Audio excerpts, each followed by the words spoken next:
All right. I'm still new to this, bro. Ooh. I'm new to this. Krim and I are taking over YouTube, Twitch, Instagram, Twitter, or X, Facebook, wherever else we're being broadcasted. We're taking it over. And this is actually the second show on 3/18. The original flyer says April 8th, but we have a surprise episode today. And here we are. It's Let's Krim go. from Texas Roadshow, Lefty from Lefty Cards. I guess everybody knows you as Chase. I only know you as Krim. Yeah, I don't know. It's kind of split. It's basically if you know my brother, I'm Chase, but if you don't, I'm Krim. So Yeah. Well, I know you both, and you're still yeah. Krim, and Yeah. he's just Cody. I'm sure everybody else is jacked up in y'all's scene when I enter the scene, and I'm just like, "Yo, Krim, what's up?" And Oh then yeah. you look at me, and Cody's just looking down at his Well, what's cards or even whatever. worse is some people know me as Tyler too, because that's actually What my first name. So it's just a mess. is that? High school or Yeah, well, it's like my first name, so like people from like class, like because all my teachers just call me Tyler. So Krim? You got to make a it's a mess. decision right here and now. It wasn't even my decision to What are go you by going by? Chase. It was my What are parents' you going by? decision. They called me Tyler, but he'll go by Chase. I don't care. I respond to all three. So You just don't look like a Tyler to me. that's what I think. But Well, anyway, we're here. We're excited. And let me go ahead and start with our sponsorship read of nooffseason.com. A free 30-day trial membership at nooffseason.com gives you a Friday edition of the sports card strategy show called The Overflow Show. It's a premium podcast for members only every Friday, and you can ask an unlimited amount of questions to build your sports card investment portfolio. And if that's not enough reason to sign up for a free 30-day trial, you also get Sports Card School for that 30 days and a ton of premium membership only articles. Sign up today at nooffseason.com. They are who Paul and I and Connor, we have built the brand. Paul Hickey has pushed it forward. We're a part of the team there at nooffseason.com. It's exactly the kind of content that I like to push out. Go check it out. Free 30-day trial at nooffseason.com. But welcome to Lefty Cards. You have found your way here to the second official brand of nooffseason.com. Well, I guess it's the third or fourth now if you're including Andy Card Show and then Hoops and Cards and all this stuff. We've got a network going on, Krim. We've got a network, and you, my friend, Tyler Chase Krim, is that actually the full? That's that my the full name? Yeah. holy moly? I know them all at this point. You, Tyler Chase Krim, are a part of nooffseason.com family. We love having you in the Sports Card Strategy Show network, and they can now check you out at leftycards.com, my friend. But how can we promote what you guys are doing? Tell us a quick little spiel about Texas Roadshow. So we are affiliated with the Roadshow Cards family. There's 4 shops in Kentucky, Texas, New York, and Cali. We are Fanatics Live at Roadshow Cards. Usually, we don't have our separate breaking like pages. So on Fanatics Live and whatnot, we're just Roadshow Cards. And if you're also on Loop, we have a California Roadshow that's doing amazing things over there as well. So just Roadshow Cards anywhere. If you go to a show, we probably have someone there that's affiliated with us. So That's so true. I have never been to a show that I have not seen a roadshow person at. yes, Now, and if that's you go to Dallas, we're all there. So it's crazy everyone? for the most part. Yeah, there's sometimes Kentucky doesn't come, which I don't know why, but Hey, we got a lot going on here in Kentucky. Yeah. The Lexington brand is powerful. It's hard to it's hard to draw away. Yeah. Well, like day by day sales, they kill it. So yeah, every time I've gone in there, there's like a million 10-year-olds in there that are just sharking people, man. Right. Jimmy's got a whole unit of 10 to 15-year-olds that are just sharks, my man. Yeah. Like I've never seen I've never seen enough kids that are walking around with like 10K in their pockets, just and then they're begging you for free cards. Yes. That's the epitome of every Dallas show as well. So that's awesome, man. That's awesome. So where are you guys in Dallas? So we're in Mansfield, Texas. a little south of the Metroplex. It's nice because there are a lot of shops in the DFW area. Most of them are north or like in Arlington or Irving, like right in the middle. We're a little south, so not as much traffic. It's a nice little spot. So outside of yourself, Tyler Chase Krim, who would you say is the second best card shop in the Metroplex?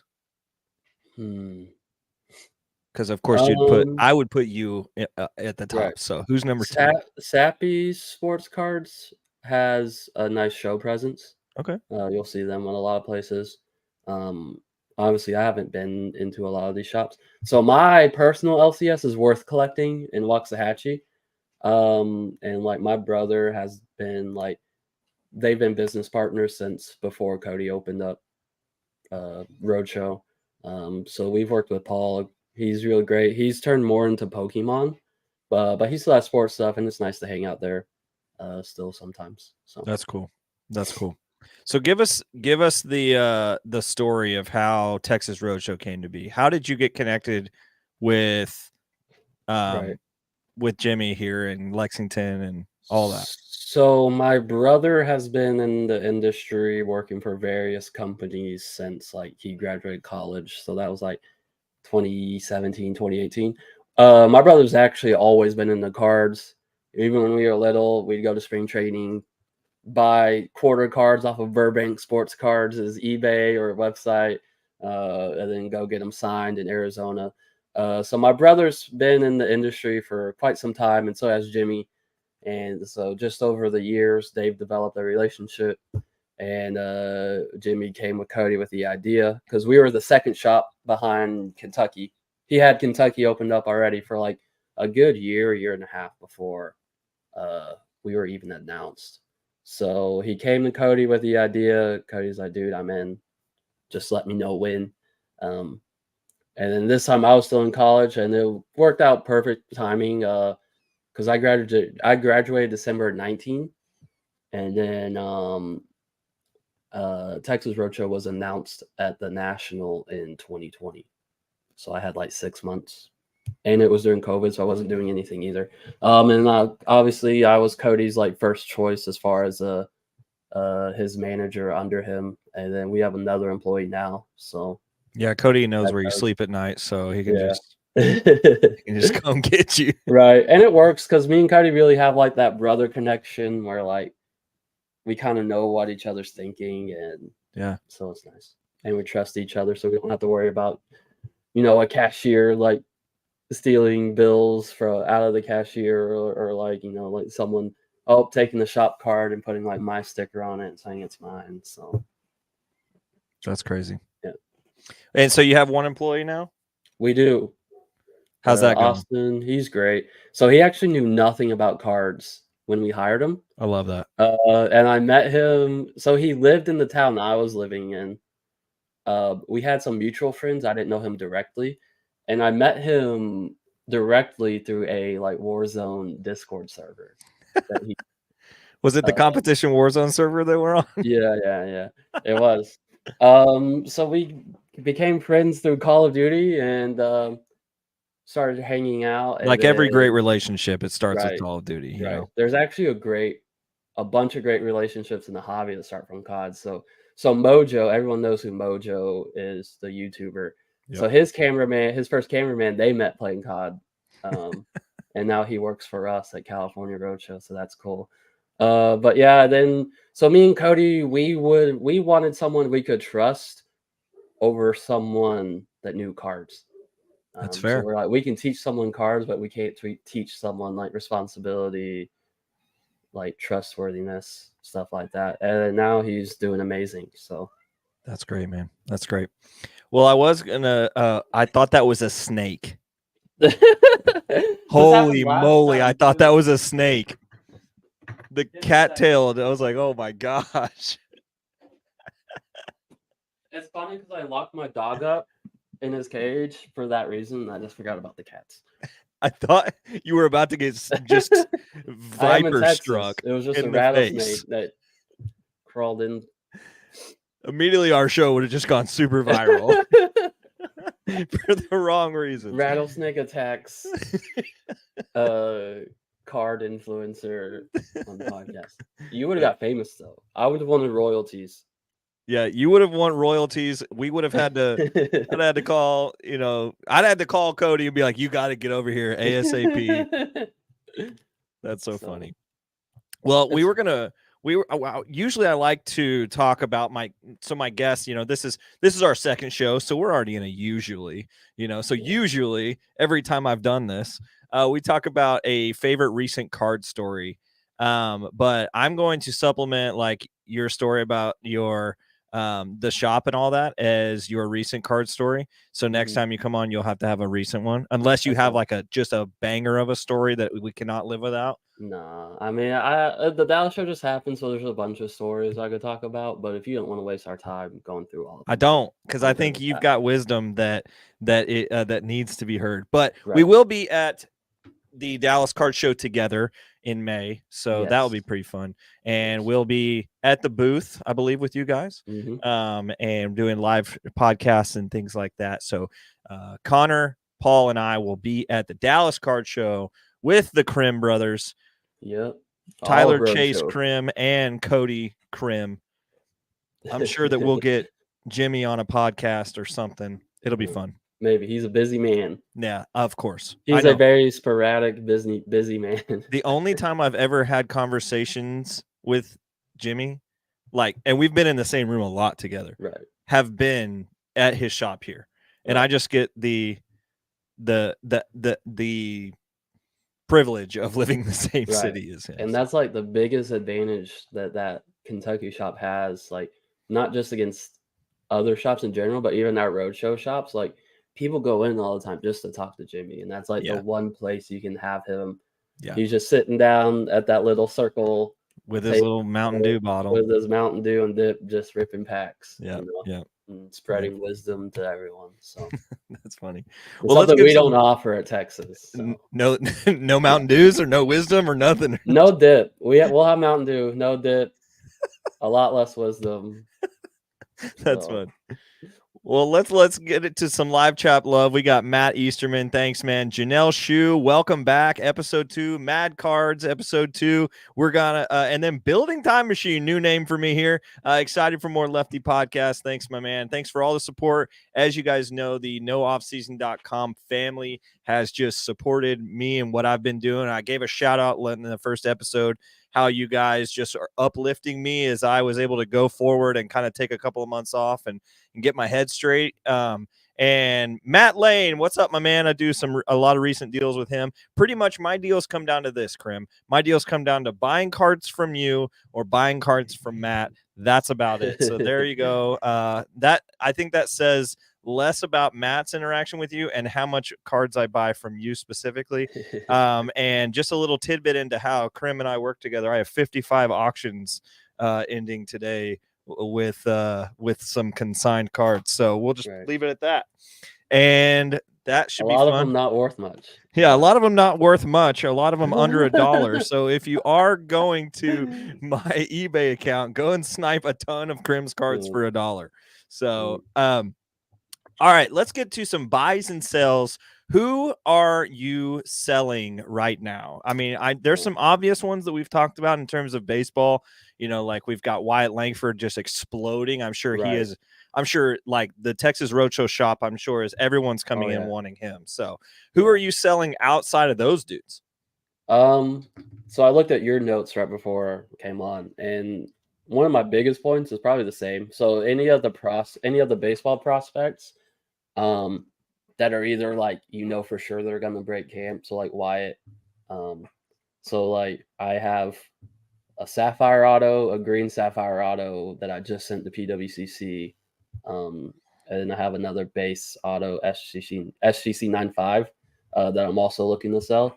Dude, so Burbank show was about a month ago, and I bought like an Aqua Lava 10 auto. Obviously, I try to stick to either the base or refractor or like the true colors. The Aqua Lava was the only one I could get a good deal on, and I still when I'm up like 66% done deal. I sold it in Dallas for a month hold. That's not bad. Yeah, Um, I bought a $250 auto that was not centered well, and I knew it wasn't centered right. well raw, but it was like almost honestly at the time it was the only one I could find. I bought it for 250, graded it at one of the I actually slipped it in one of the bulk grades. One of the They yeah, didn't ding me for the extra right. charge. So that's a little tip for go ahead and send if it's close or marginally close to the edge of the bulk limitation, go ahead and send it and let them tell you that it's not enough money, Right. that they need more money. Did it get a 9? It did get a 9, and then Right. I sold it for $425 today.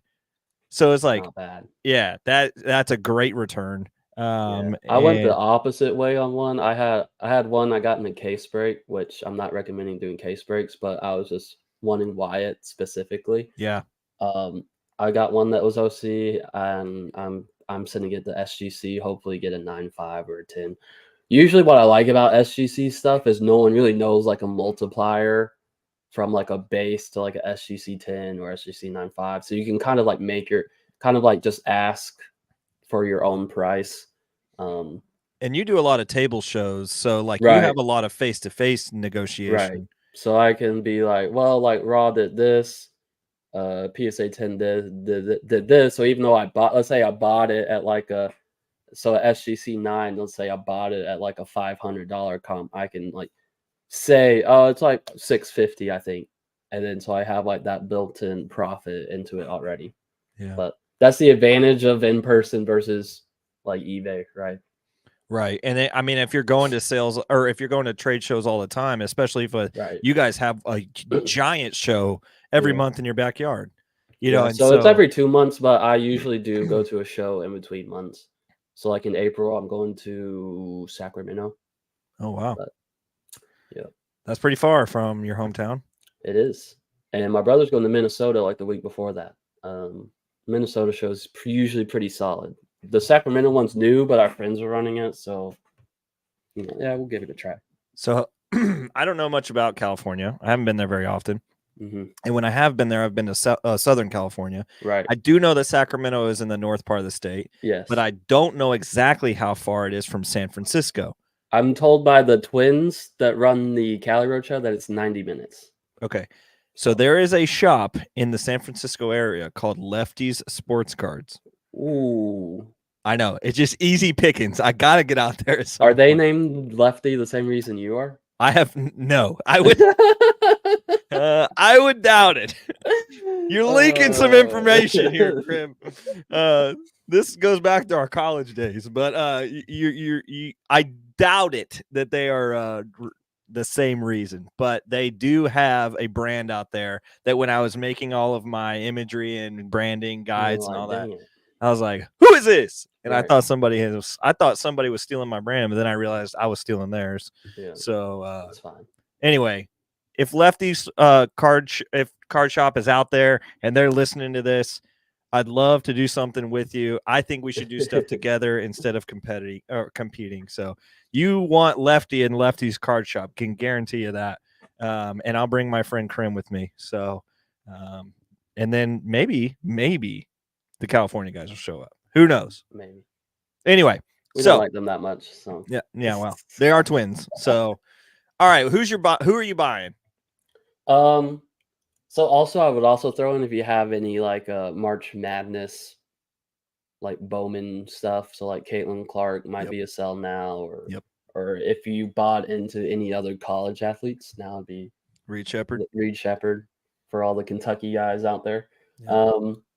And then so buying, I think we're in football buying season. Yeah. I think it has officially started. So I'm looking to pick up like liquid cards of more of the elite quarterbacks. Okay. Is what I'm mainly looking at right now. And then prospects. What would you consider liquid? So like a silver prism Joe Burrow, or like for like a higher end one, like a Joe Burrow contenders auto, Herbert, Josh Allen, Mahomes, Lamar, those guys. Where does that cut off? I'm just going to start naming quarterbacks. Right. You give me a yes or no. Okay. All right. Josh Allen, obviously. Yes. Lamar Jackson. Yes. Joe Burrow. Yes. Dak Prescott. No. As a Dallas fan, no. That was the whole reason I wanted to do Yeah. this. No, I'm No. just kidding. No, just kidding. Deshaun Watson. Probably not. Okay. Let's see. Kirk Cousins in the new spot. He's probably a lot cheaper than those guys, but probably not. Okay. Trevor Lawrence. Yes. I'm just thinking of Ooh. guys that like people at the National will want. Yeah. So even like Stroud, although Stroud's probably going to come down a little bit.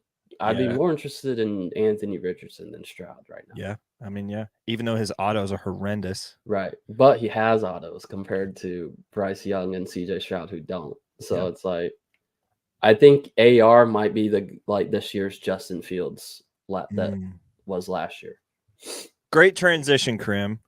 What do we do? Either or neither on the Pittsburgh Steelers quarterback room. I think you have to wait. So I think the play. So I've been saying Russell Wilson's been a bye. Let me start this. In case somebody is completely irrelevant of like what's going on, Russell Wilson got traded to the Pittsburgh Steelers, and the Pittsburgh Steelers are paying him $1 million, and the Broncos are paying him $1 bazillion to not play for the Broncos this year. Probably the next week, I would assume, maybe not even a week later, they go ahead and trade for Justin Fields, a 6th round pick for Justin Fields, so that the Bears can go ahead and go draft Caleb Williams, which works for me because I have a pretty amazing Caleb Williams card, Color Blast PSA 10 that I bought from Krim himself. Hopefully it's Drake or Caleb. Yeah, it will be. It will be. They're dumb if they don't. But anyway, so then it's a 6th round pick for him, but potentially a 4th round pick depending on like the performance reviews. So they put the performance clause in there, Krim, but they said he won't compete for a starting spot. And in between that, they shipped Pickett for a 98th overall pick, which is almost a 3rd. So it's like that's crazy. What a move by the Steelers. They get almost a 3rd round pick for Pickett. So I'm a Browns fan, and I hate to admit any good deal of business that the Pittsburgh Steelers do, but this is a good business move, I think, for the Steelers. I'm confused why they've said he's not going to compete for a starting role, especially when putting the incentives into the deal with the Bears. I assume that's just to mentally free Russell Wilson. And so Russell Wilson goes into the season,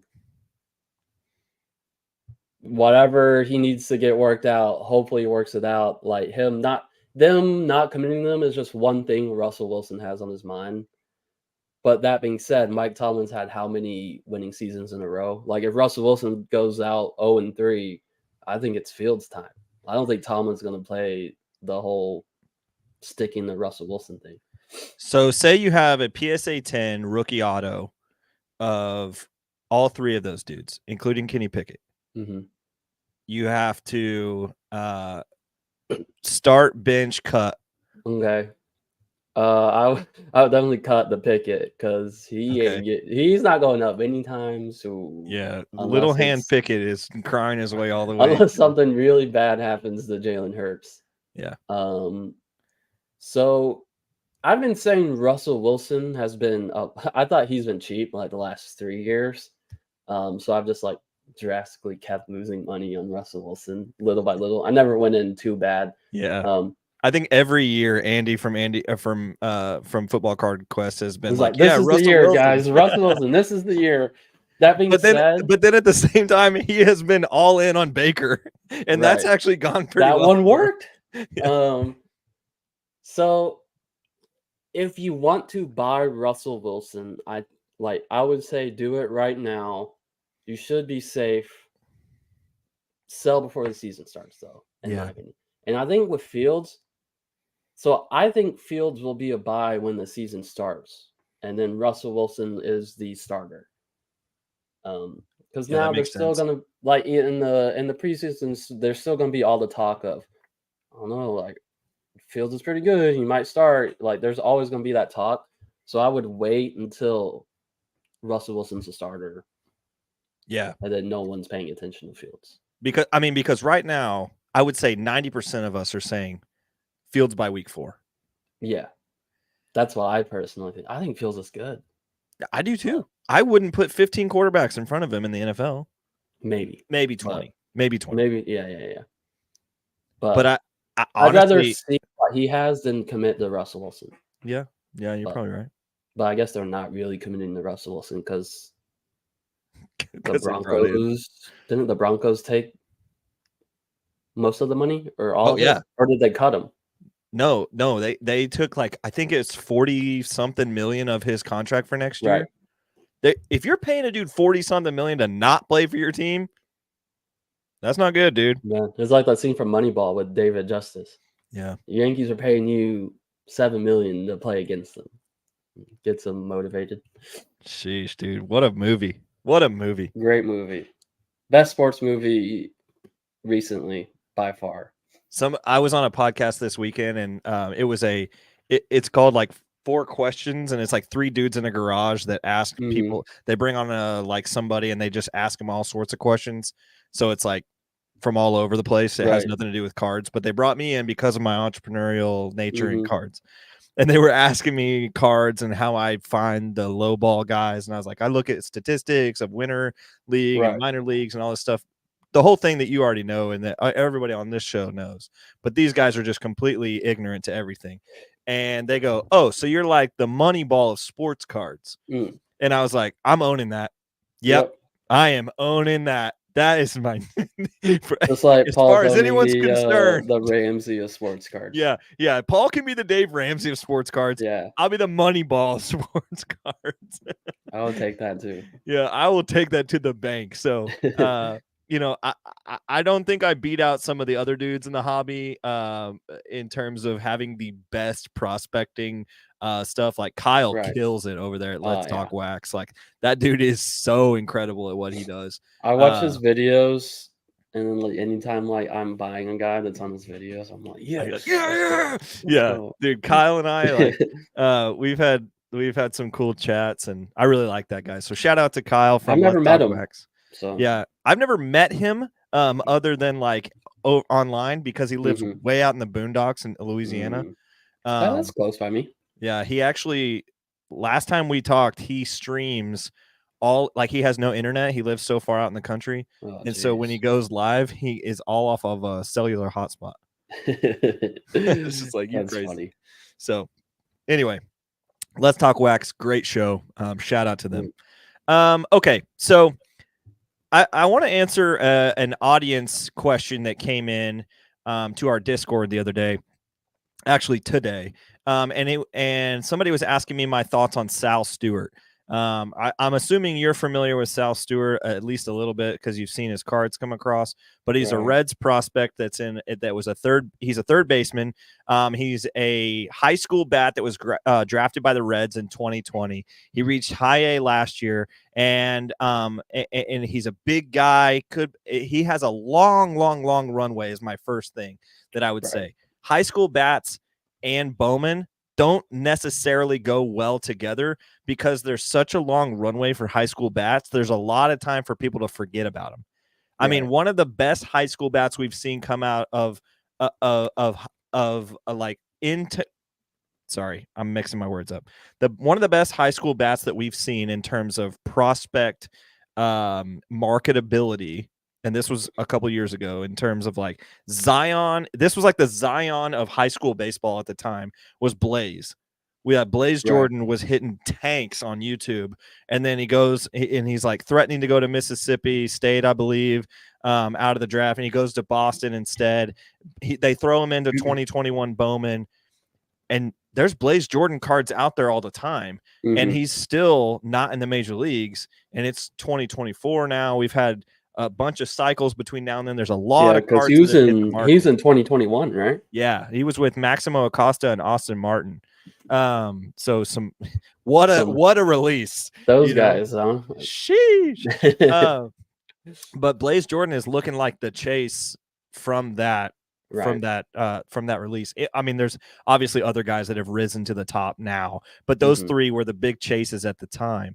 So what I'm saying is like high school bats, there's so much runway and then there's such a card influx that happens every 3 to 4 months. I'm nervous to invest in a high school bat that hits a Bowman like pretty quick into their Right. professional debut. So Sal Stewart was affected by this. I liked his cards at the beginning, but we've seen him come down. He's rocking about a 127-ish WRC plus. I just Not don't bad, love his but profile.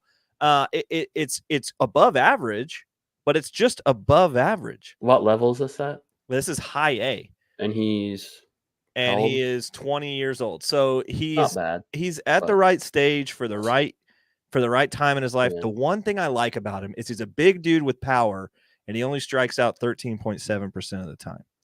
That's good. That's like, That's really not bad if you're dropping bombs. no, if you're dropping bombs and you're striking out half the time as Joey Gallo, Right. or a third of the time as Joey Well, Gallo, even like James Wood's pushing 30, right? yeah.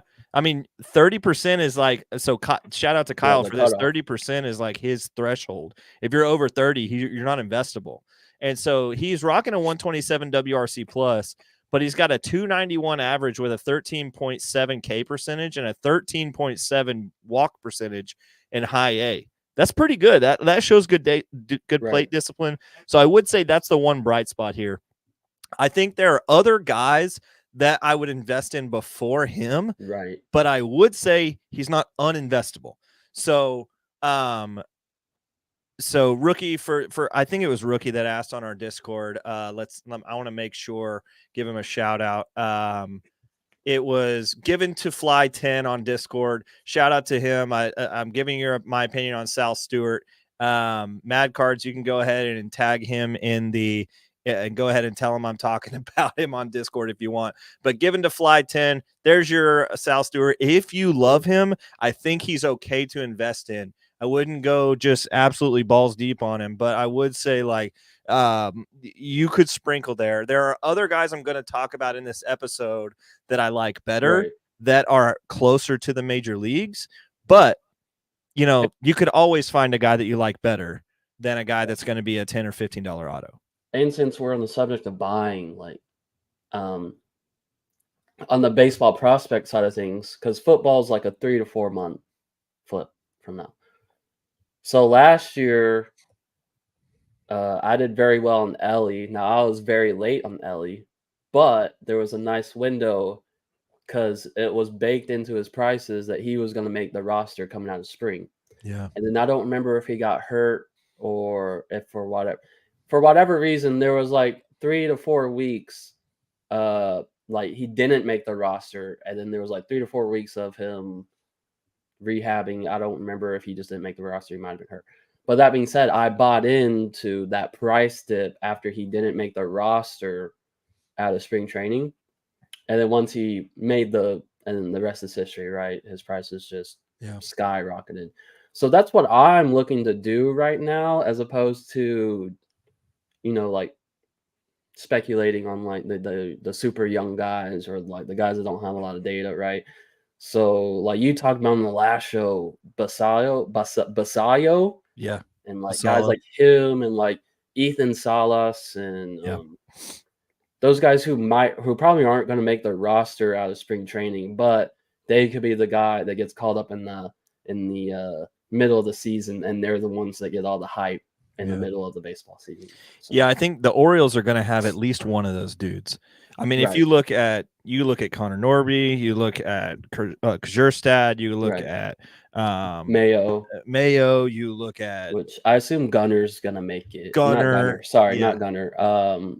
Jackson Holiday. Holiday. I just assume that he's making the roster, correct? Yeah, right. So I mean, so all of those guys, some of them are going to end up being in AAA. Right. And one of them is going to potentially have a midseason call up and is going to force the hand. Right. So that could be a play. I like what you're saying here, Krem. I would just say where you can get these guys cards at, there are plenty of Whatnot shows that you can get these. And once you can go ahead and go to Whatnot as one of our sponsors and get $15 on Whatnot by joining through whatnot.sportscardstrategy.com. It's a great place to go if you find a room that's doing good singles and good singles auctions and has the kind of prospects that you like. Go ahead and go on there and ask them if they have guys you're looking for. They probably do. Sellers on there are from my experience, really easy to work with and have a lot of card, like a large card portfolio that you can pull from. So go ahead and get you $15 on Whatnot by joining at whatnot.sportscardstrategy.com. So Janelle Shu asks, wondering thoughts on prospects that were called up at the end of last season but are now back in AA or AAA. Would these be good flips for 2024? Caminero, Lawler, Cowser. Cowser's another one of those dudes that's out there in Baltimore. Yeah, Janelle, I think all three of those have the likelihood of being a low risk investment. Obviously, Caminero is probably going to be the highest dollar amount right now.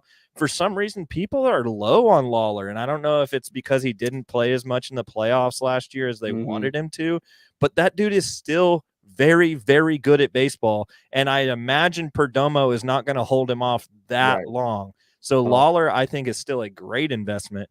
And Cowser, he could be one of those AAA dudes that we just talked about. We as Bowman prospectors just need Perdomo to just go Just away. go away. Please.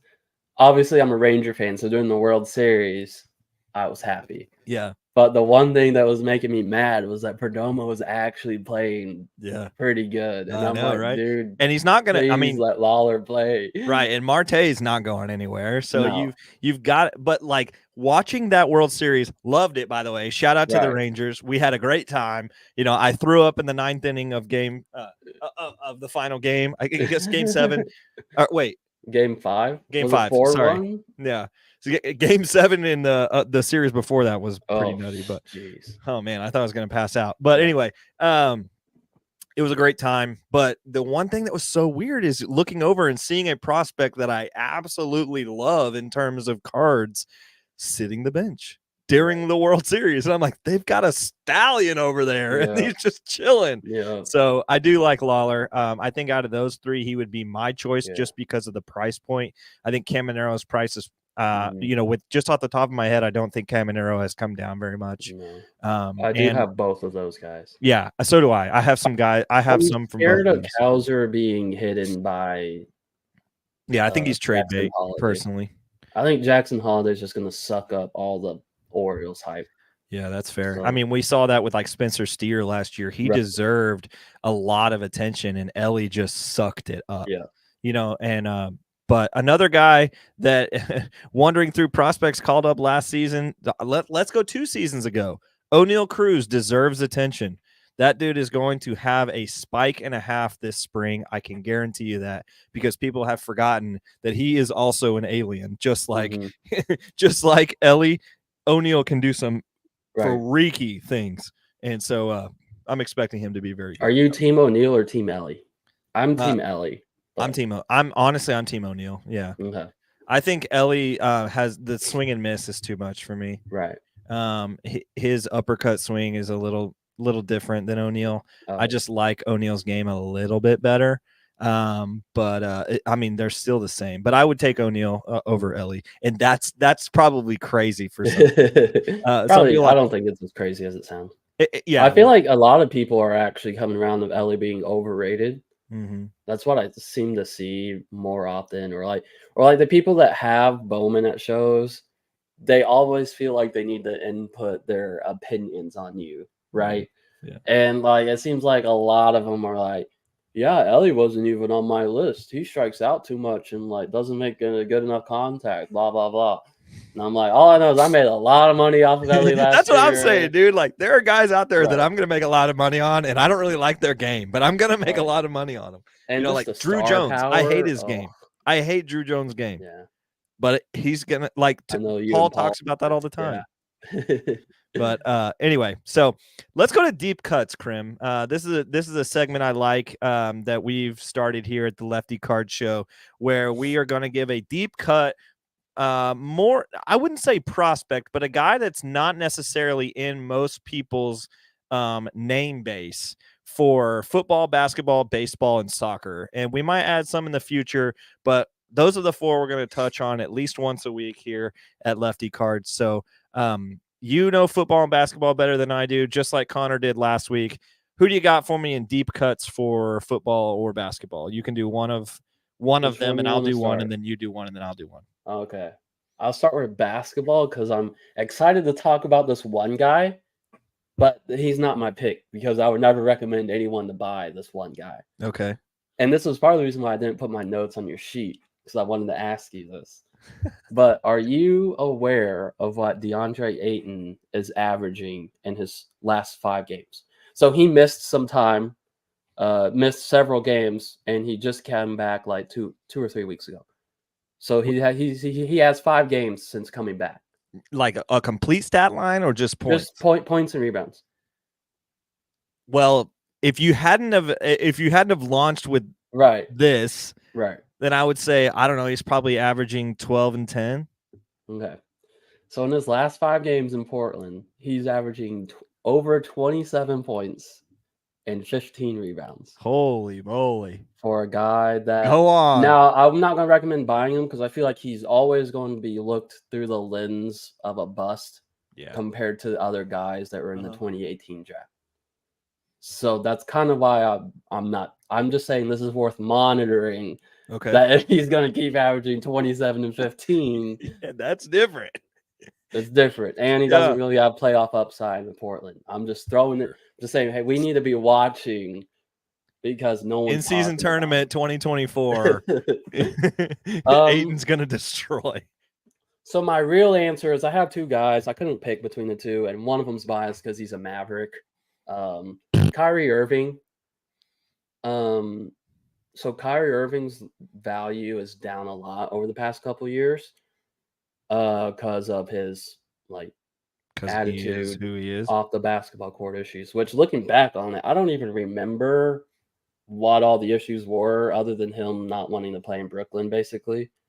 Like, I know he said some things. I don't even remember what they were. So looking back on it now, it's probably not as bad as what it was summed up to be. But since he's been in Dallas, he hasn't really been there hasn't been any drama around him. Yeah, that's pretty true. Yeah, for the most part, yeah. So he just hit a game-winning shot last night, which prompted me to think about it. And so his rookie PSA 10, which, by the way, Basketball Reference has his Hall of Fame percentage of making the Hall of Fame at 95%. That's fair. So his rookie PSA 10, especially when you look at where he came from with LeBron in the very beginning. Oh, yeah. So $100 to $110 for a PSA 10 base. Wow, that's low. Now, a lot of sales on the silver because the silver is less than a pop 100 for a 10. What year is it? 2012. Oh, wow. So that's also first year Prism, which is also another thing that's kind of cool. Yeah, that's kind of cool. And also the Mavs have won their last 5 out of their 6 games. And currently, as of last night, they were the 9th seed, or not the 9th seed. They were the first team in the play-in, so that's 7. So they're a 7th seed, and they've won 5 of the last 6. So I like this play because I think Kyrie's getting overlooked by Luka. But he can still, we know Kyrie's clutch, right? That's one of the things that that's who he is. Arguably won LeBron. He is, because that last game in the LeBron and the Cavs championship, they both averaged 40 points. And Kyrie hit the big 3 that put him up. So if he can have that moment with Luka, I think I see a bump in his cards coming. And this time last year, that base PSA 10 was selling for $200 to $240. And I like it because it's not a recent release, so it's not going to just trickle down like most recent releases do. So I like Kyrie, and I also like Malik Monk for the Kings. He's 2017 class. Okay. But he's the current favorite to win 6-man Rookie of the Year. He's had an incredible season. Yes. So he had a blue Prism rookie out of 199.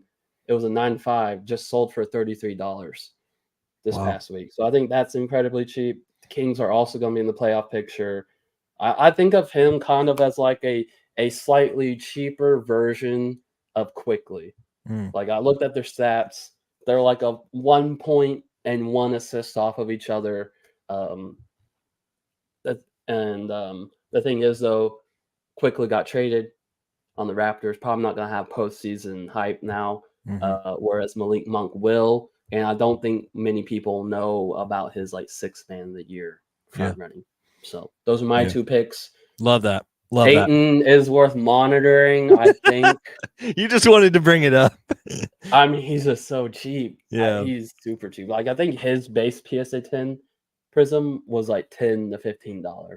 I mean, he's also a center, so yes, like they're just not investable. So right. Unless you're Wemby, my camera's a little blurry. I'm trying to fix it. That's wild. I just hope there it goes. There you go. Yeah, Wemby's an anomaly. So I mean, even I guess Chet and Wemby probably. Right. But anyway, okay, let's go to baseball.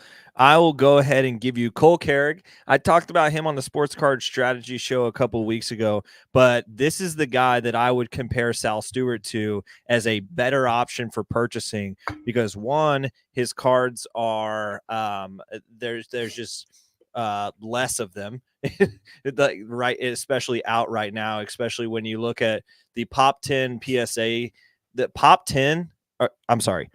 PSA 10, their pop count is 2 apart. You've got Cole Carrick with 43 PSA 10s. You've got Sal Stewart with 41 PSA 10s. That's insane, knowing that there's a whole other year of people grading Sal Stewart's cards. And so, that's their base first auto, right? Yeah, that's their base first auto. Yeah, but I like Cole Carrick. I think he dropped in the draft last year because we saw some of his numbers not go well his last year. But then he is a college hitter. He's coming in with a little more experience, not as far of a runway. He's going to play in several parks in the Rockies system that the ball flies out of, especially a Rocky going into Colorado. If you've got a guy with some good juice and he's fast, he's going to be projectable. He's going to follow that track. The Rockies are going to be pretty bad for a while, so he's going to have a track record to immediate play time probably. And Cole's just had a good end of last year in the minor leagues. His stats are especially when you compare them to Sal, they're just a bit better.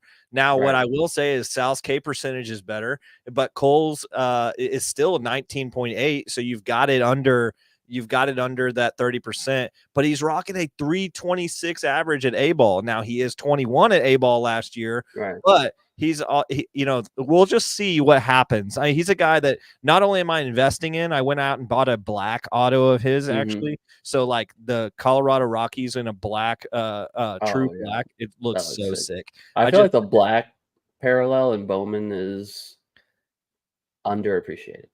Way underappreciated. But especially because I think some people just look right over it because they see black cards all the time and they're just like, oh, that's just a black card. And they're like, with Bowman especially, they like people like the true like blue, like not even the purple or green, but like it's like the blue, orange, red. Yeah, blue and orange are freaking popular. Yeah, and like the black, yellow, green. It's like get out. Green, get out of here. So good on so purple. Many people jerseys. Hate the out of 250. They should just forget that. Like don't even do an out of 250. Just put a refractor out of 250 or something. But anyway, so I like Cole Carrick unless it's a Rocky. That's true. Yeah. All right. Unless it's a team color Rocky. But I like him. I think he's 6'3", 200 pounds. It's possible there's more power in his frame here. The guys at Just Baseball love him as an underrated prospect this year. He's going to be in their top 100 in their new prospect coming out in 2024, the season opening prospect ranking. I like him. They like him. That's usually a good sign. And he's $10 and $15 for a raw auto. That's not bad, especially if this guy goes up to a $50-$60 auto at some point this year. That's still pretty cheap when it comes to a Bowman auto, but super. I mean, if you're making 5x on a still pretty cheap auto, then I would do that all day. Isn't that hard to do, to go from like 10 to 50? Like you just need a couple more prospectors to like realize it, and then it will do it. So I like Cole. I think he is the guy that I would take right now as my deep cut in baseball. Him and Basalo are the two guys that I've been buying this spring. So you guys have trusted me in the past. this is my next guy that I'm investing in. So Yeah. football, who you got? So I have a couple names. The first one I want to say is Geno Smith. So the Seahawks just traded for Sam Howell, but they did announce that they're committed to Geno, and they're also financially tied to Geno. Okay. So I'm not worried about Sam Howell, like He's buns, infringing dude. on his starter status. But also, like, I don't think a lot of people realize, but Geno Smith's been a Pro Bowler and has had a winning record the last 2 seasons. And he's a West Virginia Mountaineer. So he's really not that bad. So I bought a Contenders auto, which at the Dallas show, which is what prompted me to put him into this. It was stickered at $30. I got it for 20 for a Geno Smith rookie, for a quarterback Contenders rookie auto. Like you honestly can't beat that. He also had 4 fourth quarter comebacks last year. So usually I don't really even look at that as a stat. I just saw it on Football Reference. But that means he's playing in exciting games. He's going to be on highlights. It's not going to take much for that $30 Contender auto to go to jump. 60. And if the Seahawks are done with him this year, then I imagine he's just going to jump around to another team because he's good enough. He's proven the last 2 years that he's good enough to be a starter somewhere. Yeah. In the NFL, he's a better Tyrod Taylor. Yeah, I like and he doesn't puncture his lung. Whatever happens Tyrod to get the rookie under him. Lung. He didn't puncture his That own was the lung. Staff, right? The staff was the just staff like, get him to get Herbert playing. That's a wild story, by the way. Speaking of Herbert, next one, Mike Williams, Charger receiver. He just got cut. Mm-hmm. So I really like that because Geno, you're kind of waiting. There probably isn't going to be too much like preseason hype for Geno. But you do have you're going to get the initial hype on Mike Williams signing for a team, which there's a lot of good competing teams looking for a big body receiver, mainly the Bengals, the Cowboys, just to name a few. And there's also teams that have good young quarterbacks that are looking to add a big receiver too. Now this is really speculative because this raw Prism Silver is like $5. The last PSA 10 sales $15. So really cheap. That's someone you might get initial hype on if he goes to a contender. But I'm willing to throw money at him, and I'm also willing to throw money at Deuce Vaughn because the Cowboys lost Pollard, and he's like a fan favorite. His dad's a coach on the Cowboys. So far, they haven't added any running back help. Which all the good running backs are gone now. So unless they draft someone, Deuce Vaughn is all they have at running back. And we're looking at his silver Prism autos anywhere between 10 and 25. So his gold Prism out of 10, non-auto, has a sale for $67. So that's how cheap, that's how affordable these guys are. So yeah, really low price points is what I was looking for in football because my buying was like the Burrows, the Herberts. Man, what if earlier when I was rattling off all those quarterbacks, had I been like Geno Smith, you said Geno, I would have been like, oh, like, what are you doing? Right, you're in my brain. I don't mind. I mean, obviously, I bought one, so there you go. Nice little speculative buy. You know where else you could speculate some buys? Graybo's sports cards. Get 10% off any purchase at Graybo's sports cards at graybos.co while using promo code strategy 2023. They also are one of the few that have got on Fanatics Live as well. I won a giveaway out there in one of their first big breaks. So Graybos have always been awesome to us. They have Krim, I believe, got to meet them a couple of shows ago. So they're doing some cool stuff out there at Graybos. They're doing some stuff that's a little bit different than other people. They're more dealing with some sports gambling and some other things. They got art going on. It's like they got some cool stuff going on. Love those dudes at Graybos. Shout out to them. Go find you some good sales at graybos.co. Strategy 2023 as promo code. All right. So we've covered football. I believe you're done, right? Yes. Yeah, Yeah, I'm okay. done. I was like, frick, did I cut No, you no, off? no, no. Okay, so now we're gonna go to soccer. So last week, I just would like to, I would like to give myself a shout out, Chase. You can do I've that. You never can do called it. that because this is your show. This So is my show, I'll and allow it. all right. So last week, Victor Gyokeres, I talked about.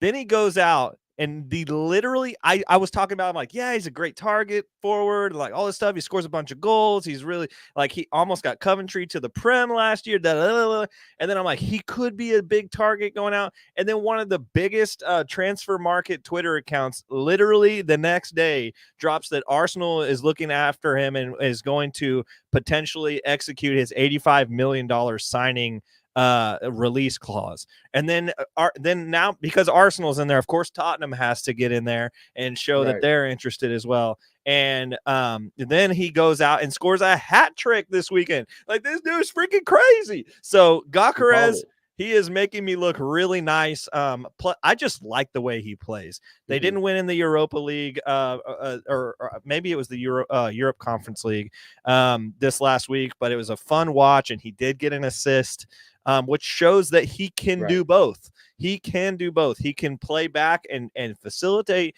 or he can also take it forward. Victor Gyokeres, I will say that his cards are strange. Right now, they're all for like a game that's like a Tops game. I bought several of them. They're fixing to go. Is it match attacks or whatever? No, it is total football. This is what they look like right here. But they are still tradable. You're digging deep. I am going to. I'm sending these because I believe they still will sell if it's a PSA 10 and it has a Europa League, UEFA, and it has an RC shield on it. So it's enough things that I'm like, this is cool. Right. So, I also want the audience to know that I followed Kendall on. I don't even think he knows this, but I followed Kendall on Osimhen when you recommended him on Paul's show. Yeah.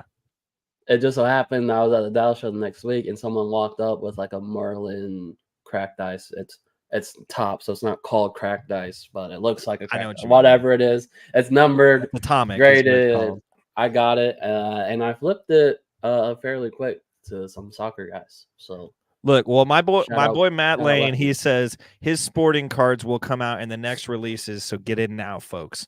So Matt Lane says, get in now. You're going to be happy with what you have. There is actually one card, and I want to show it to you, Krim, because I think it's absolutely sick. There's one card that I have been looking at on eBay. What is that sporting card going to be? Is it going to be like a random team set, or is it going to be like a Topps Chrome? I believe it'll probably be a Topps Chrome UEFA.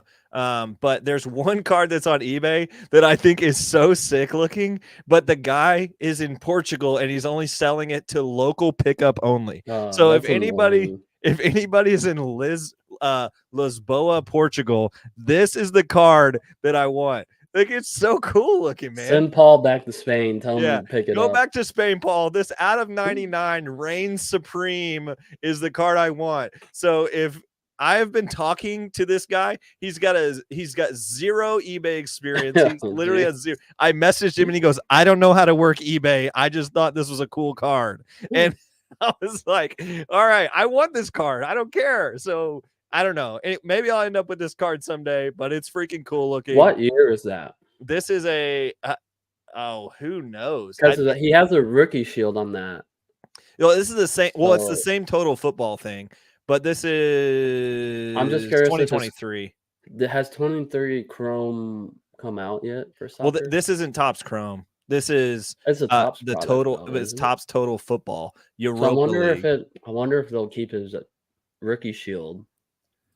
I don't know. Regardless, his auto. If not, that can make this one even more of a buy. So this is the card I want. So if anybody ends up with this card, I'm going to be mad at you because they somehow found a way to go to Lisboa, Portugal and get this guy. But yeah, I love Victor Gyokeres, but that's not the guy that I'm talking about. I just wanted to beat my chest a little bit because this is the Lefty Card Show and I can do that. But the guy this week, I went ahead and asked my man Matt, and I was like, who do you like? So he said Matthias Sewell. which is on loan at Frazonia. I don't even know how to say it. Calcio in the Serie A from Juventus. Argentina national team right winger, valued at 25 million as a 20-year-old, and has not made a senior appearance yet on the Argentina national team. So he's already valued at 25 million. He scored 10 goals in 27 appearances in Serie A. He's got a 93% start rate. And he's one of the guys that has doubled his value in the last year, but he is on loan from Juve. So this guy's gonna have Juve cards, and he already does have Juve cards. Right. So if you look, this guy has rookie shield from Topps Chrome. They have Merlin. They've got UEFA Champions League. I mean, you've got all these cards in here from Matthias Sewell, and I'm probably saying that wrong, but you get the point. So Matt, shout out to Matt. He got me on another guy, because the guy that I was going to bring up was Malik Tillman, and I talked about him like 2 years ago, and I was a little too early on him. Well, in the past 6 months, he has doubled his value at PSV and has just gotten called up to the Nations League roster out of one of 6 forwards on this United States men's national team list. And he is in prime form on a team with Ricardo Pepi and with Serginho Dest. He has chemistry with 2 other starters on, starters, quote unquote, because Pepi sometimes starts, sometimes doesn't, with other PSV players that are on the national team. But Tillman is very, very cheap. And I think he's young enough to play for a long time and fills one of those roles of like the guy that's just the grinder. Like he's the guy that's going to do the hard work, but he still plays in the front half of the pitch. Therefore, he is going to run into some goals, and he is going to have quite a few assists. I think he's just too cheap to not have right now. So I'm willing to go back out on a limb for Tillman, even though last time I went out on a limb. We're going back, baby. Yeah, I'm going back to this guy because he's not playing for Munich. He's not playing for Rangers, but he is playing for PSV, and he has doubled his value. 204% value rise in 6 months, Krim. 204%. So I have a question I think will help the audience. All right. If you're looking into soccer prospect, is it a good strategy? Kind of like, because I know you've had just baseball people come on the show before, and they're like, oh, this is a formula, plug it in the fan graphs with like a, you put in all your stat things. Yeah. Blah, blah, blah. My Moneyball guy. Right. Is it a good strategy to look at prospecting soccer by going to transfer market, whatever the website is? I forgot what it is because I haven't prospected soccer in a while. And then just go by, and then just sort by percentage change. That is a good resource that I use. Okay. And the guys that I have found using this are Osimhen. I have found Højlund, who I doubled. Right. I doubled on him earlier this year. I found Xavi Simons on there. Now, these aren't guys that I didn't know of before this list, but these are guys that I'm like, these guys are taking off. Tillman is number 3 on the list. Plus, an interesting fact about Tillman is in terms of transfer market value in all of soccer, he's the 6th most valuable United States player. 6th. Right. Which is special. Who's above him? Who's above him? Pulisic. Okay. Can I get a current market update on Gio Reyna? He is up there. Yeah. Okay. Dest. Yep. Not bad for not knowing soccer, huh? Yeah, you're doing pretty good. Shoot. Pepe's a name. I don't know if he's up there though, because Pereira starts over him sometimes, right? But I don't think Ferreira's up there either because he plays for Dallas. Oh man! If you tell me Jedi's on this list, I'm leaving the show. You love that guy. I hate. You're such a big fan. Robinson. Anthony Robinson is above him. All right, well, see. That's all I got. I mean, he's probably the best. He's one of the best left backs in the Premier League. Let's see. Oh, what's his name? Yunus Musa. Yep. Probably up there. And then Weston McKinney, who did absolutely nothing for us in the World Cup. So here's the list. You've got Christian Pulisic, number one, obviously, at a transfer market value of $32 million, undervalued. He's literally scoring every freaking day for AC Milan. Pulisic is one of those guys where if someone walks up to the show with him, I'm always buying. Yeah. One of my favorite cards I've ever bought, I bought from you, and it was an out of 10 Christian Pulisic card. I love it. Was that the Immaculate Auto? Yeah, it's so sick. Anyway, Weston McKennie, number 2, $25 million. Yunus Musa, overvalued on Western McKennie. Yunus Musa, number 3, $23 million. Probably accurate. Dest, $22 million. I think overvalued. Although he's still only 23 years old. Pretty wild. Is he still with Barcelona? No, he's with PSV. Oh, he's with PSV. Right. Yeah, he plays with PSV for but his Barcelona value at one point was over 30 million. So he would have been number 1 on this list at one point. Right. And then number 6 is number 5 is Anthony Robinson, Jedi, who's one of the best left backs in the Premier League, and you cannot. I know you don't like him, but he plays left back. Yeah, no, he was left wing. He's left back. And so, yeah, I see what you did there. And then you've got my boy Melik Tillman. So we've got a lot of questions that have come in here. I'm going to hit a couple of these, but those are the guys that are deep cuts. We've got let's see, is Mudryk going to be a bust? I think he's already a bust because he has done nothing worth his value with Chelsea. He is scoring goals with Chelsea, but when you have as much stuff as you do at Chelsea and you're not the guy, then I think you are a bust. And I think his card prices will continue to go down. Here's why I like deep cuts for soccer is because, like, if you're not Messi, Ronaldo, Mbappe, like, there hasn't Haaland, like, other than those 4 guys, like, there's not really anyone that demands a premium. So, like, I know the shop's gotten burned, and I've gotten burned and jumping into guys like Mason Mount, Phil Foden, some of the, like, secondary guys, and then their value just slowly trickles down because they can never make it to, like, the elite level. So I like getting in super low, especially your idea with the transfer market thing, because technically you're, like, seeing what professional clubs are valuing these guys at, and their value increases, but their cards are saying the same price. So you're basically using, like, club info to get in on someone whose price hasn't changed. Right. I mean, and honestly, 22 million for a soccer player is actually not that high. Right. When you look at like transfer fees. So Christian Pulisic is worth 32 million. Right. And is like what is the like guy. What is Vinicius at? Or Vinicius Jr. One of the higher ones. Nasty. I mean, he's like 100 and something. To put it into perspective. So also to put it in perspective, we just talked about Matthias Sewell, who is 20 years old on loan at another club in the same division as his parent club. So they didn't even loan him. They're so not afraid of him. They're going to just loan him to an 18th side or an 18th ranked side because Juve's so not ready for, like they're just like, whatever. He goes out, scores, or he's 93% starting percentage, scores 10 goals and 27 appearances, and is worth 25 million, and he's 20 years old. And Christian Pulisic, who is like destroying AC Milan in the same division, is only 25, by the way. People think Pulisic is already like 30 years old. No, he's still only 25. Right. And this guy's, because he's Argentinian, probably, he's $25 million.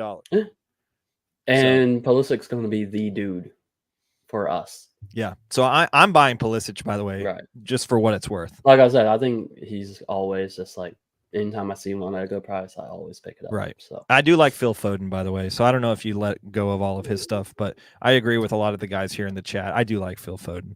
Janelle Shu says, where do you pull the transfer info from? It is transfermarket.com, but instead of, it's not MARKET, it's transfermarkt.com.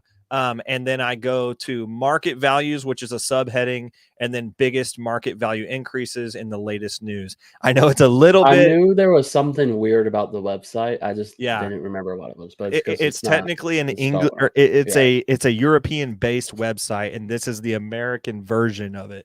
And so I will drop the link as soon. The server, I would assume, is really small for this website because it's really slow. Right. But maybe Paul should go give him a new website design. Paul, there you go. Go the newest client, transfermarket.com. But yeah, so I do like some of these guys. I like prospecting in soccer. It's fun. It's cheap. You know, like there's so many guys out there. Now, Janelle Shu also says, I'd really like to get into soccer, but I'm so worried about whether the market is there. This is the one argument I have against soccer cards. There in baseball, it's easy. Bowman Chrome autos, bang. That's the one you want. In football and in basketball, you're like Prism Selects, very easy option to do, or rookie ticket autos. NT. Yeah, NT Flawless. and then rookie ticket autos of like Optic. You got Flawless NT. It's easy. Yeah. With soccer, there's so many. I mean, it's like you're opening a pack of contenders all the time. Like you're just like you don't know if it's gonna be Illuminance or you know like Chronicles. You mean? Chronicles. Oh yeah, sorry. I got you. What did I say? Contenders. But yeah, Chronicles. I mean, it's basically like you're ripping a thing of Chronicles, and you're just like, what am I getting? I don't know. And you don't even know if you're gonna have the right manufacturer. Exactly, because it's also Panini and Topps, so it's like right. So it's just like it's all over the place. That's the one thing that I think that's why I am interested in investing in MLS players sometimes, because at least it is consistent. Right. There's a consistent. This is what it is. You know, like there are some guys in the MLS that I do like. You know, like there are guys out there that will make the jump. Diego Luna, he's going to make the jump to Europe someday.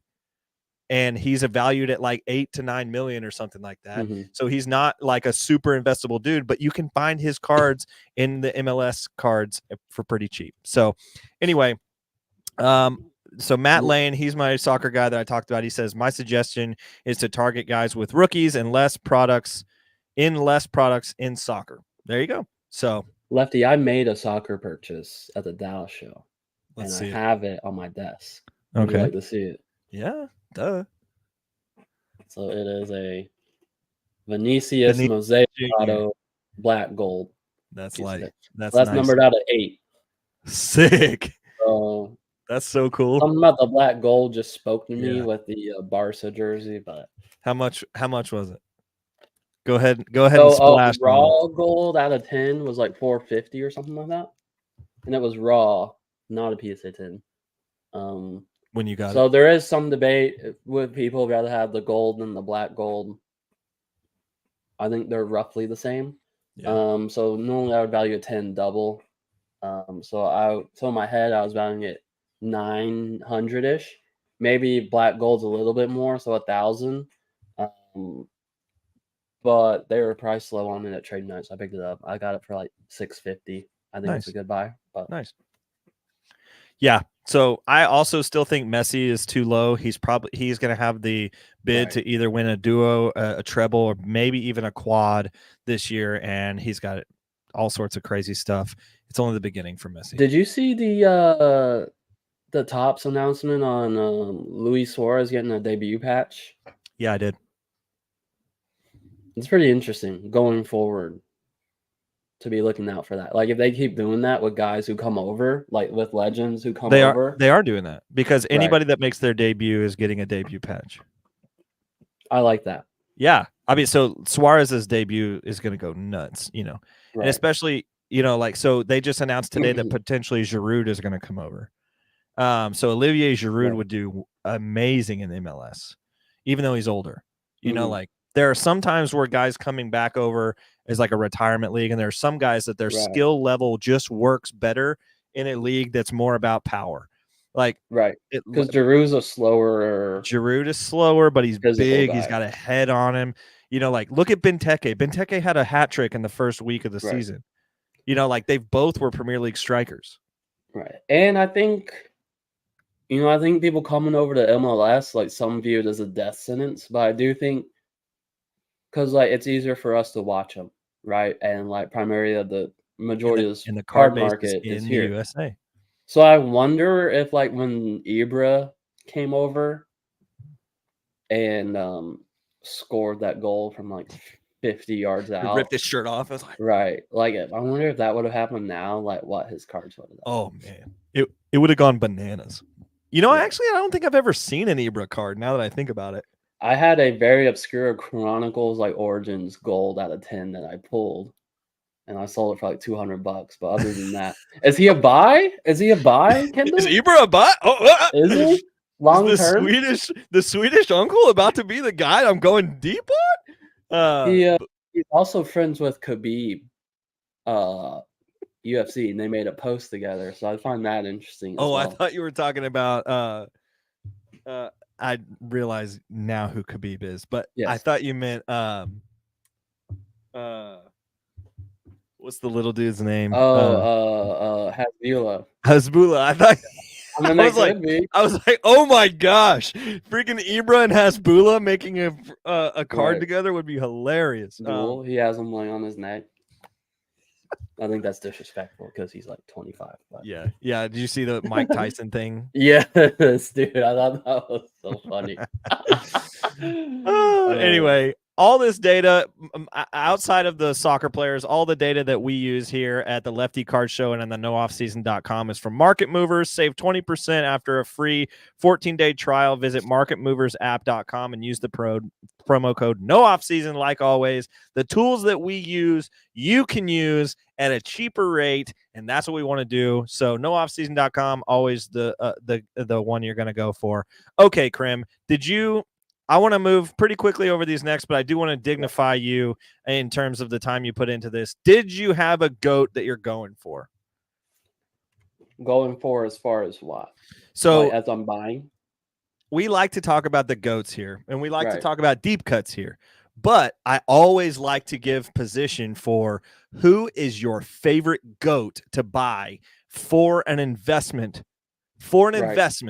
Who's your best GOAT? Not your like guy that you just like, he's my favorite player and I have a whole stash of him. Who's your favorite GOAT that you buy constantly? So I'm going to bring something out. It's not a card, but... That's fair. It's still collectible. But that is a Willie Mays. That's sick. Autograph picture of him making the catch. That's sick. I'm so glad that you haven't even hung that up yet. Yeah, I have like 8 things in my room that are just on the ground where they're going up, but they're not actually you see this behind me? Yeah, well, you see, I also had to move this out of the way to get to it, but it's a Stan Lee side. If you would have said Stan Lee, I would have lost my mind. From my Europe trip of like a bunch of souvenirs. So see this right here? Yeah, this is my Nolan Ryan like thing, and it's just leaning against the wall. So I totally understand. I think every baseball fan in Texas has like some kind of framed Nolan Ryan memorabilia thing in their house. I have a ton. Of like Nolan my brother has one, my mom and dad have one, I have one, and it's just going to be passed down. Forever. So you're gonna be going into no lie. That was my great grandfather's, and when he died, I got it in the will. Yeah. So it is passed down. It's gonna be like him, to put it in the audience perspective of things. Like that's like the equivalent of like a random like older lady in the South with like the amount of crosses like she has on her wall. So it's like Nolan Ryan rookie in cards. Texas, it's like Jesus, Nolan Ryan. And it's close. It's because close. Of the sausage he made. Because Jesus didn't throw 7 no-hitters, you know. Jesus saves, but Nolan Ryan starts. Right. That's all I'm saying. Right. Jesus didn't punch out Robin Ventura. Don't mess with Texas. Oh man, that's funny. But going back on subject, Willie Mays. Okay. Probably the one I'm buying the most now. I'm not going to say why, but I will say last year it was Jim Brown for a certain reason, and now it is no longer Jim Brown, and it is now Willie Mays. Fair. Hopefully the audience is picking up what I'm laying down, so I don't have to say it out loud. That's fine. That's ethically a little questionable, but we'll just leave it at that. My GOAT that I love to invest in that we've talked about a lot is Tiger Woods. We've talked about him a lot. The reasons why here is because for me right now, the reason I bring it up today on this show is the Masters are in a month. 1 month that'll be the Masters. The Masters are where people love to wake up to golf again. It's cold right now, but everybody loves that April 11th through 13th where you just sit on the couch and take a nap during the Masters. And then you wake up on Sunday morning and you have visions of Tiger winning it in 2000 whatever. So Tiger is back up there for me. And I want to put this out there. We see Jordan, Brady, Mantle, Tiger. Those are the guys that are like the big guy from their sport.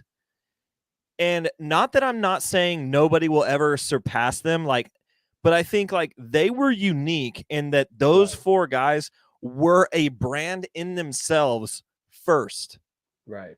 Because especially Mantle, not also, so much. I don't think it's going to be hard for someone to pass Tiger. Yeah.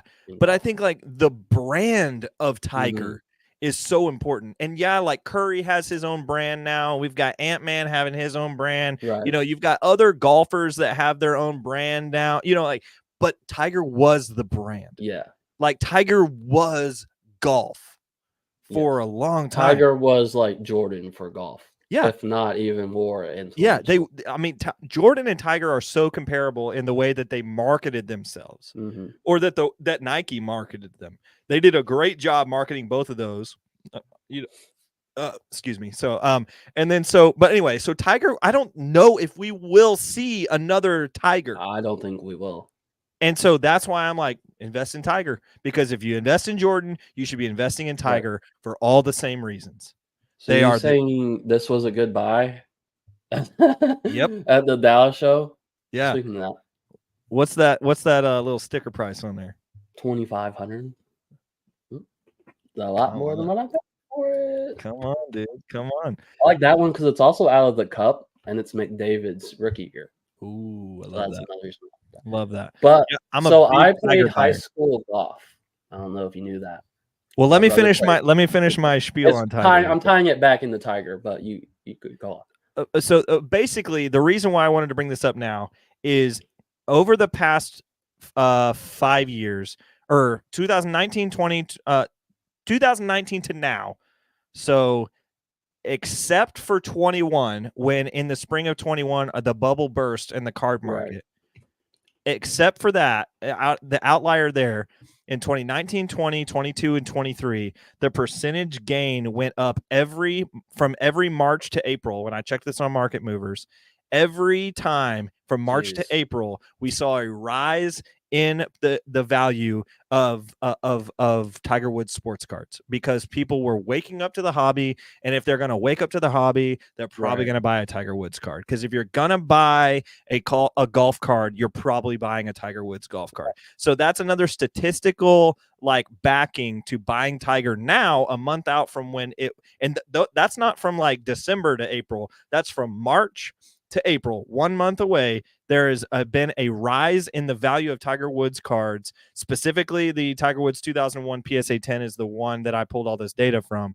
But in 19, 20, 22, and 23, we saw a rise from March to April in making money on just buying a Tiger Woods card and selling it a month later. Additionally, his son now has a Topps, his son has an official printed Sports Illustrated for Kids card. I know we've gone back to that 100 times, but this is his first one. And so he is a Woods guy. And if he does anything, Tiger's cards will go up. And if Tiger does anything, his cards will go up. So as soon as mine gets here, I'm going to pull it out and grade it because that's just easy money. And I believe his name is Charlie. Yeah. Charlie. So Charlie officially has a Sports Illustrated for Kids card. I think that goes back to the GOAT of Tiger Woods. He's my GOAT. I love to have him. Now, Tiger Woods High School. Yes. Let's hear. So I'm assuming there's going to be a lot of people like me. So I played high school golf. I don't know if you knew that. But I played high school golf because my brother played high school golf. But what do you do that Cody doesn't do? Just saying. I'm good at Call of Duty. Cody's better than me, so I think I don't know. That shows that I'm cheap. His wife's better than he is. Shout out Bailey Krim. Shout out. So Bailey. My brother was actually nasty at golf. He played it in college. He had a tryout at A&M and he shot a 64 for the tryout. And the coach was super interested. He took a job instead of continuing playing college. But besides the point, he got into golf because of Tiger Woods, right? And like, so we would go to the Byron Nelson, the PGA tournament that's in the Dallas area. It's in Las Colinas every year. And dude, the amount of people, the difference of the amount of people there was when Tiger was playing compared to when he wasn't was insane. Like it was like you had people like usually you can just walk up to a hole, watch whoever's playing, and you can just follow them. No one's in your way. And Tiger plays, there's 15 rows deep of people, and there's people up in trees, like Yeah, that's up not in going to happen the again, stadiums dude. are crowded. Like I don't think that's gonna happen again, No. especially because like he's been more irrelevant the past several years. So that's like a generation that's like gonna miss out on this. And I think it's a generation that's gonna not be interested in golf cards. So I think Tiger is going to be the one guy in golf. So Fair. which I don't think is really arguable, to be honest. But Yeah, I don't either. So Tiger Woods, I'm still buying him. He's my favorite GOAT, at least right now. He's the guy that one I'm thinking question about. for your March to April data, did you use his upper deck rookie? I assume used was his the card that you 2001 tracked. upper deck. Yeah. Okay. Yeah. Any rebuttal against that, or are you just making No, sure? I assumed that was the one card that had enough sales that you could do that. Yeah. I was like, Yeah. for the audience, I was like, if the audience wants to partake in this, Yeah. 2001 card would it upper be? deck. The one of him going like this, like. Yeah. Actually, I think I have one. Right. Anyway, I probably do have one right here somewhere, but it's my favorite card to collect. Right. My favorite non-baseball or soccer card to collect is just Tiger Woods. I don't know why. But anyway. Reserve driver. It's another category that we like to do here. But before we get to our reserve driver, are you ready to start grading cards? Because CGC Cards is the perfect place to slab your favorite sports card sports card collection for their crystal clear holders to their affordable pricing. CGC is the perfect stop for your grading needs. Go to cgccards.com to start grading today. Talking like we have a great episode that just launched on the Sports Card Strategy Show Network on Spotify that has Paul and Connor talking about their tour of CGC and what they got to see. Yes, we know that it's not going to be the high enough value like PSA is, but if you're looking for a good, clean slab to put your collection in, CGC is the way to go. Plus, if you're looking at TCG cards, CSG is good for that as well. Do you have any experience with trading cards in terms of CGC? I mean, yeah, we buy trading cards all the time that are CGC, and especially back when they had like the comic book looking label, and I grade comics with them all the time.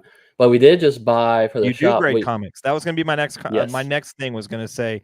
Well, I send them to someone and they grade it. I don't have the actual like PSA. I clean my cards. I'm the one that actually sends them comic books. I'm not. I send it to someone who does it. That's fair. But so the shop bought a Micah Parsons optic hollow in the CGC slab. Not a high end card, but dude, that hollow was popping in that slab. When they say crystal clear slab, they're not lying. Yeah, Tag and CGC are like my favorite crystal clears. They look the colors so good. pop so good out of those. So I like what they're doing there. If you're going to invest in some PC cards and just want them to look sexy, then get them in the CGC slabs today. All right, reserve driver. It's another segment that is specific to the lefty cards. Do you watch F1, Krim? It's all right. I figured you were going to say no. No. I wouldn't call it F1. I'd call it Max Verstappen Racing or something like that. I don't think it's F1 anymore. All right. Well, I would disagree with you, but have you watched on to Verstappen one? Verstappen one. Yeah, I don't actually watch it because of the timing things, but I like my Insta reels. Like if I pulled it up, I would get a F1 thing. So I'm familiar with it Yeah, as I a mean, shop you're in the guy hobby, you buying and know what's selling going it. on. Yeah. So reserve drivers are something that happens in F1 where every team has 2 drivers, but they actually hire a third one called a reserve driver. And they have it for a multitude of reasons. But for the purpose of this show and for this segment, the reserve driver is somebody that you are holding in case something happens to somebody else, or just so no one else can own them. So what I like to do in this segment is the reserve cards are what are the cards we are sitting on, no one else is buying, there is nobody in the market, and maybe this is your DeAndre Ayton. Maybe he's your reserve driver right now. But who you got for keeping for a guy that you are going to keep for a future pop that no one is on right now? Well, other than my once or show plug of Emmanuel Rodriguez, prospect for the Twins, I won't go down that route because people are starting to jump on. Love me some Erod. But I'm thinking Trey Lance. And I don't know if Wow. you noticed this. I don't know if you heard this, but there's some allegations coming out against Dak at the moment. And his salary is just ridiculous after this year. So could the Cowboys could this be a year where this is look, Dak, if you're not showing it this year, sorry, buddy, like we can't pay you what's on your contract. You're out. Because I'm telling you, it gets insane. Plus with the Is it guaranteed allegations with money? that. I think it's an option or something like that. Either way, I know there's a way the Cowboys can get out of it. If it's guaranteed money, then the Browns will just take him and, Right. Throw him in with Deshaun Watson, especially if he gets allegations against them. Then they're for sure interested. Yeah, because they just signed Crab Legs. Did they really? Yeah, he's Deshaun's backup now. I love Jameis Winston. So you got Deshaun Watson and Jameis Winston in that quarterback room. You might as well add Dak Prescott, bro. But Trey Lance, I mean, obviously we know his value's not what it used to be. I think they're going to be more over Trey Lance than the second string guy. I'm blanking on his name. Cooper Rush. Thank you.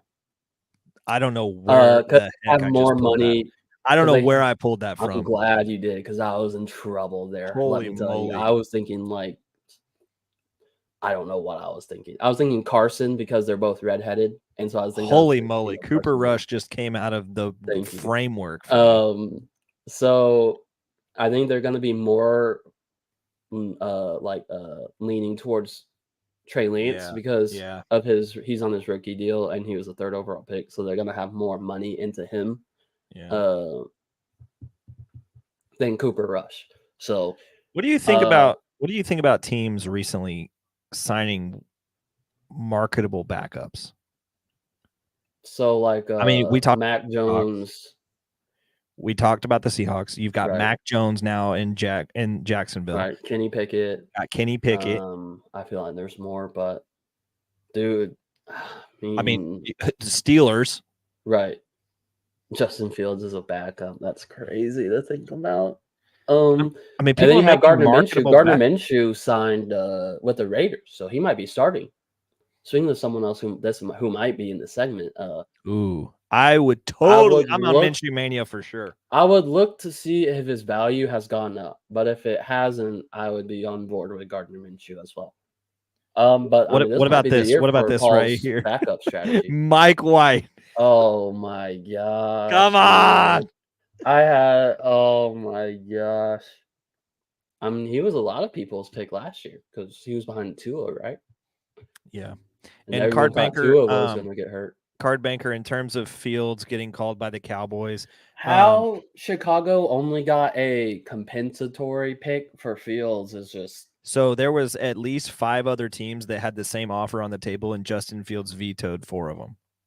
How did the Bears? This just shows how the Bears are ran versus how the Steelers are ran, right? Because they were able to get something for Pickett, and they were able to get nothing for Fields, who has proven he's way better than Pickett. And it was obvious that he was available. So you know Yes. other people were calling. Anyway, Yes. so Rodrigo, yes, card banker. Rodrigo is a good one. I like him. He's a Brazilian. He's on Real Madrid. So, He scores a lot. Boom. Rodrigo, good signing. All right. That's my reserve driver. any segment. Brazilian with one name is a buy. Right? Hulk. You have Do Hulk. you remember that guy? Neymar. Neymar. Vinny's dropping the junior. It's Yeah. just Vinny. Vinny. We got there was a good defensive guy. Ronaldo. Too. Yeah. That's vintage. Vintage Brazilian. Yeah, there's was it Thiago? Was this they had a good Thiago Silva is his name. They had a good back that only had one name that I played with on FIFA. I forgot who it was though. Just don't worry about it. Don't worry about it. But one named Brazilians, I'm in. Yeah, one named Brazilians, you're in. Bebeto. I don't know who that is, but Card Banker says Bebeto. All right. The last thing I'll talk about today before we jump off this show is Krim. There is an excellent PSA deal right now that's going on. You cannot say your backup or your reserve driver. Oh, it's just for you. Oh, it was just for me. Okay. I just wanted your reserve. I mean, we came up with Gardner Minshew along the way, so we'll count. Minshew Mania can be mine if you really want it. And the Raiders, they ended the season pretty good. So yeah, Minshew Mania. I'll take now. This is the most random segment that you're going to hear from me, and then we're going to split. All right. But I have found some of the most fun cards for me to buy on eBay are Topps anime cards, and this is the Lionel Messi PSG Topps anime card, and the PSG set comes with 5 cards. This is who's in it. You've got a goalkeeper, doesn't matter. Marquinhos, doesn't matter. Then you've got in the set Messi, Mbappe, Neymar in the set that comes together. So I'm not going to open them right now, but I've got 3 of these. They're going to PSA tomorrow.